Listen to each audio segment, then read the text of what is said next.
Welcome to our Laity conversation. Today we will have some conversation about mission. It's based on the experience of Horton United Methodist Church. The purpose of this video is to help people like our church members and those who watch this video be reminded their identity and their mission as a Christian. We listen to the message every Sunday during the service. Mostly I preach, but we believe that worship is not just on Sunday. In everyday life, we experience God and we experience His presence. So I believe you have some experiences and stories in which you met God. You saw God's work on you or on your family or on your neighborhood. So today we will talk about it. So that's why I invited a couple of members of mission committee of Horton Church, and they will share their thoughts, experiences, and stories about mission today. So today we will talk about three parts. Most basically, we will talk about past. So in which we will deal with some church history, community history. The next, we will talk about the present. Why this church matter to us? Why our community matter to us? We'll talk about the present like this. And then the last part will be about the future. Yes, most times we hear that the church is declining, not just Methodist church, or the no matter what denomination is as church. But yes, so I think we need to prepare for future as a church. Yes. So what can we pass to our next generation? Is it our tradition? Is it our faith? What can we deliver to our next generation? So we'll talk about the future of our church and the future of the mission. So basically we'll talk about three parts: past, present, and future of the church and mission today. So we have Barb, Kibby, and then Marty, Mercer from Mission Committee of Horton United Methodist Church. And first, would you introduce yourself first? I'm Barb Kibby, and I'm on the Mission Committee. Is that what you want to? Yes. We're glad to be here to talk about how important mission is. Yes. And then Barb Kibby is serving as a chair of the Mission Committee, and she's really involved in the food pantry in our community. Okay, Marty. Well, I'm Marty Mercer, and I'm probably the oldest one on that missions committee because I have probably the most experience in missions. Yes. And hopefully we can talk about a lot of those today. But I really enjoy the feel of being able to reach out Yes. to help other people in the church, in the community, around the world, whether it's in person or by communication or just by praying. Yes, right. Okay, thank you, Marty. Thank you, Barb, to introduce yourselves. So originally, this Laity conversation series was planned not just a video. So in-person gathering, we had a plan to get together, not necessarily on Sunday, but like during weekday. We had a plan to how can I say, have the special event. But because of pandemic, as you know, so we thought, oh, we can do it online video. So that's why we are doing this video.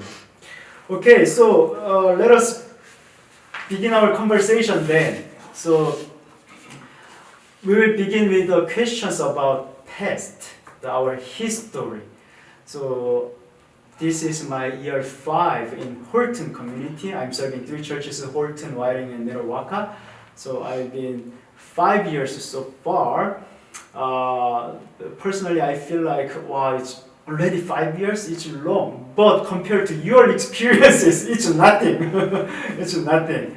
So I'd like to listen to your stories and then memories of this community. So please talk about this community of Horton, some basic information based on your experience. So would you share some information or history about this community, Horton? Marty, would you start? I didn't really grow up in this church. Yes. I moved here in 1999, and it's been an active church, Yes. Yes. very active. The United Methodist women were very active, and I was in that. Our Sunday school was full. Then we had the after-school program, which started soon after I moved here. Sue McAllister started the latchkey program, and many people volunteered their help as they could. And of course, as everybody got older, they kind of backed out, you know. I think this church is a working church that reaches out to the community, but I think the problems of today are because of the pandemic. Our hands are tied that we cannot do a lot of things that we would like to do, and especially like wearing masks. Yes. It's kind of hard sometimes to really show your emotion Yes. or whatever to Right. somebody when you were with them. But I think we all can work together well. Yeah, so far we are doing good. It's not an ideal situation, but I think we are following the guideline and try to be safe as much as possible. Yeah. So that's a good thing. And we know that it's not going to be the same, even if the pandemic is over. There's always going to be something. Yes. Always going to be something. Right. And we need to be prepared Oh, that's important. Right. and to be thinking in the future instead of, oh, we'll just wait until after Christmas or after the coronavirus is gone. We need to be thinking how we can grow as a church, bringing our followers in. Yes. Thank you, Marty. You're welcome. Yeah, that was a good point. Yes. If we stop thinking about future and mission, we are not growing. Yes. Okay. Yeah. Okay, this time, Barb, would you? Yes. Yes. Marty mostly talked about the church, and then this time, would you more talk about the community, Horton Yes. community, based on your experience? I was born and raised in Horton. Oh. We even had a movie theater. Wow. I have always felt safe. I feel privileged that I grew up here because I wasn't afraid as a youngster to go out as a grade school student to ride my bicycle all over town, and just the freedom. You didn't even think about it then. It was just there, the security. And I was baptized right here, right up there at that altar in this very church. And I was in the cherub choir here. That's before you even start school. And I was in the Sunday school classes. And I took confirmation classes when I was 10 years old here and went through that. Yes. And so this church just holds special memories for me because just always a haven to come to. And I'm sure we had bigger numbers then, but Yes. that's how I feel about the history of Horton. And it's changed a lot now, but still, if I look around, it's home. Yes. It's home. Yes. So God has led me back home. Yes. Yes. I think it's important to feel like church as a home, yes. Not somewhere else. Yes. Yes. Yes. Really. I feel like both of you have a good impression on Horton community and Horton church. So, any fun or meaningful memory do you have? Either Horton community or the church? Yeah, this time, Barb, would you start? It seemed like we always had family-oriented things. Before Christmas, you know, you'd have something going on for the children and adults and get together, and the shops along the street were filled. You could barely get a parking place then. And you could go in and they'd serve popcorn and they'd serve hot cider. And when you went to the movie theater, of course, Santa Claus had to get involved. But they had a free movie. Oh, even free? Yeah, they had a free movie and everything. But it just seemed like family was important in the town to me at all time, at the time. And I didn't ever see some of the things I'm seeing now that have changed when we've had more people coming from other places, but that's just what I remember about it. Okay, yes, that's the memory you have. And my grandparents lived here. Oh, even your grandparents Yes, were here. yes. I see, I see. That was also wonderful. Okay, thank you, Barb. How about you, Marty? Well, let's see. I remember the garage sale that we had out of the north parking lot. Oh, we had so much stuff. In your house? No, it was here. Oh, here, Here, we okay. were raising money for, I don't remember what it was for, but this is about 3 pastors ago. But we had a lot of fun doing that. We had a grill, we had hot dogs, you know, and so on. And we talked through the community Yeah, yes. to us as well. I wish we had sold more, as many people came through, but Yes. that's the way it goes sometimes. And then, of course, your trunk or treat. That's always been a pleasure. You know, I think it's really going to be missed if we choose not to do it. Yes, yes. That's just a great outreach. People come from everywhere. Those are the 2 things that I've You can really remember experienced here. I'm sure there are other ones. as a fun memory? Okay. Okay, then let us talk about, yeah, you already talked about church, but let us really talk about the church. So, when and how did you join this church? So somebody brought you here, or you just wanted to be here, or just you were born and you were here? Okay, Barb, would you start? Of course, like I said, I was born here, so we went to this church, and when it was time for me to be baptized, I was baptized.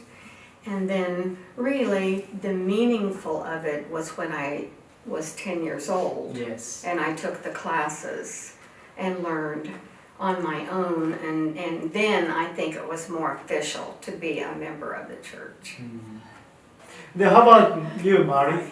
When and how? Well, being an adult, Yes. when I moved here, So was it I 1999? what? So was it 1999? Yeah, 1999. Okay, then you, And yes. there's a story of why we moved here, Oh. if you would like to hear it. Yes. Bud and Mildred Barnes were longtime members of this church, very strong Christians. Oh. They had a daughter who was hearing impaired. Her name was Anne.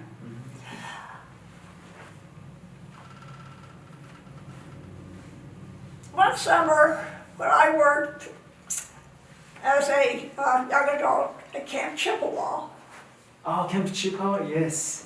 I worked there for several summers as a core staff Yes. member, and then volunteers would come from different churches around the conference to help and all. Well, the campsite that I was assigned to that week, guess who my co-worker was? It was Bud Barnes. And I think Dave Gaskell came, or had worked there at another time. But this time it was Bud Barnes. I had never met this man in my life. But we had the most fun week and spirit-filled week with the campers out in the wilderness, because Bud brought such a fun, loving, fatherly, grandfatherly feeling amongst the group Yes. and all. We really bonded that week. Before Bud went home after camp was over, he said, well, Marty, you're going to have to come up to Horton and meet my wife sometime. Oh. Well, I did just that. A few weeks down the road, I went to Horton, and Mildred immediately fell in love with me. And we became close friends. Yes. And I visited here a number of times, and I've already have had established friendships with some of the people before I even moved here permanently. Okay. In the friendship with the Barneses, I learned that their daughter had been murdered in Kansas City, and their daughter had a little boy that was a year old. Just a year old. His name was Aaron. Oh, he was young. And he was in foster care for about a year. I had thought other people family members would adopt him. But as it turned out, that didn't happen. And so when I found that out, I said, let's adopt him. So my husband and I adopted him at 1.5 years old. And he's been with us ever since. I see. Yeah. But Aaron is half black and half white. And his 3 children are, well, many of you know them. And his son's name is also Aaron, right? Yeah, grandsons. There's Aaron Jr., there's Adriana, Aaron Jr., and Kayla. They've been in church here. Yes. They have gone to Sunday school here. They stepped in as a shepherd in the Christmas pageant. Yes.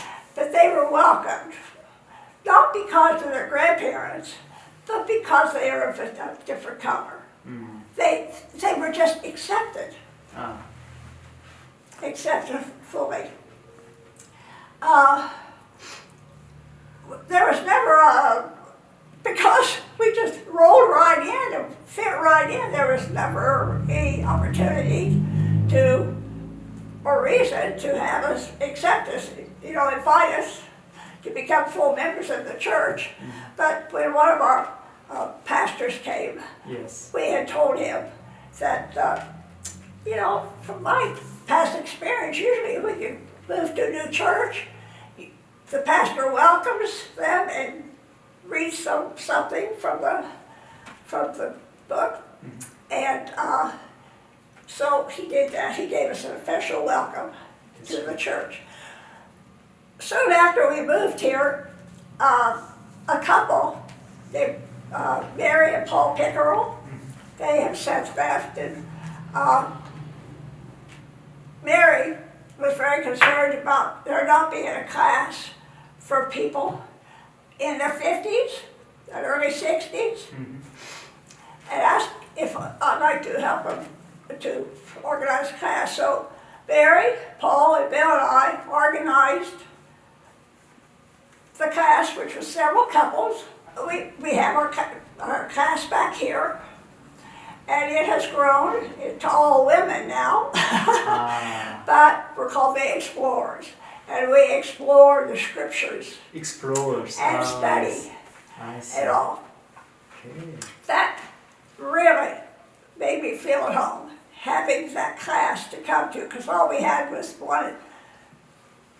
Dave Gaskell had it in the basement called the Builders class.